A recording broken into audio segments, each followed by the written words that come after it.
Picture this. The year is 1192. You're standing in a dust-choked battlefield, the blinding sun glaring off thousands of clashing swords. And right in the center of this chaos stands a king. His eyes are just burning with fierce pride and an absolute passion to protect his homeland. That king was Prithviraj Chauhan. But before we get totally lost in the heat of battle, I want you to remember this one specific line. Char bands, chabi skaj, ungal ashtapraman, which basically translates to 4 bamboos, 24 yards, and 8 fingers. Now, I'm not going to tell you exactly what it means just yet, but keep it in the back of your mind. It's a secret code that literally changes the course of this entire story. To really understand what's happening here, we have to look at 12th century India. It wasn't one giant unified empire. Instead, it was this massive patchwork of smaller, fiercely independent kingdoms. Sure, they were divided, but every single one of them shared an immense pride and a readiness to quite literally die for their soil.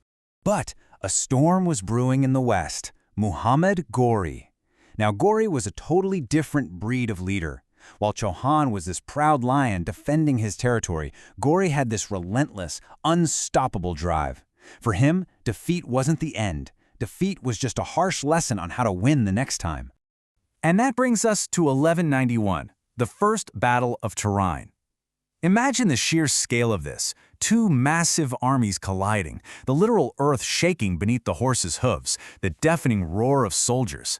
And when the dust finally settled that day, it was Prithviraj Chauhan's greatest victory. Muhammad Ghori was crushed, facing a severe, humiliating defeat. You'd think that's the end of the story, right? Well, not even close. This is where we see the stark contrast between these two leaders. While Chauhan's kingdom was entirely submerged in celebration, totally ignoring the lingering threat out west, Ghori was doing something else entirely. He was nursing his wounds, analyzing every single mistake he made, and quietly preparing.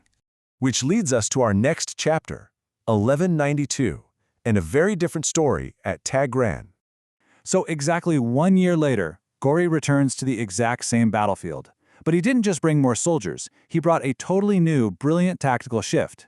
Instead of a traditional charge, he attacked under the cover of darkness. He divided his forces into these small, incredibly fast-moving squads.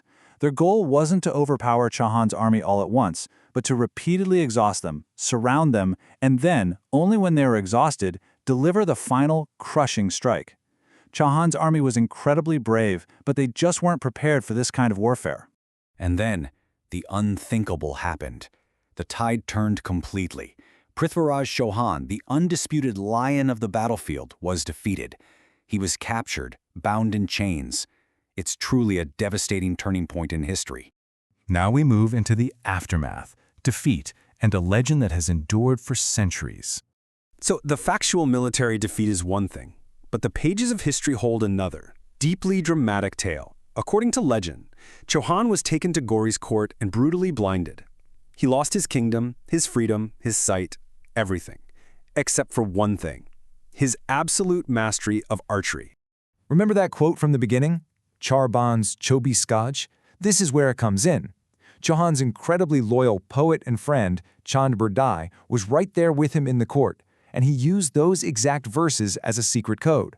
He was literally reciting the exact distance and direction of Ghori to the blind king. Just imagine the cinematic tension of this moment. Time basically stands still, a blind king drawing his bow for what he knows is the absolute final time. The string pulls back, breathless silence fills the room, and the arrow slices through the air. Straight through Ghori's chest. An instant, sudden end. Now, I have to be clear here. Historians heavily debate whether this incredible assassination is historical truth or just a wildly powerful legend. But either way, the cultural impact of this story, it's absolutely undeniable.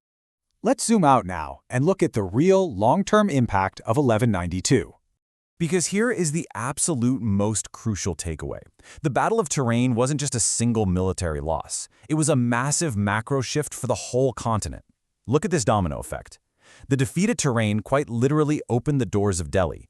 That led to the arrival of a completely new rule, which in turn sparked a centuries-long cultural synthesis across India. Let's unpack what opening the doors to Delhi actually meant. We're talking about a permanent shift in the seat of power. Entirely new systems of governance were introduced overnight. It was the arrival of a new culture that left a totally indelible mark on Indian history. Life before 1192 and life after 1192? Completely different worlds.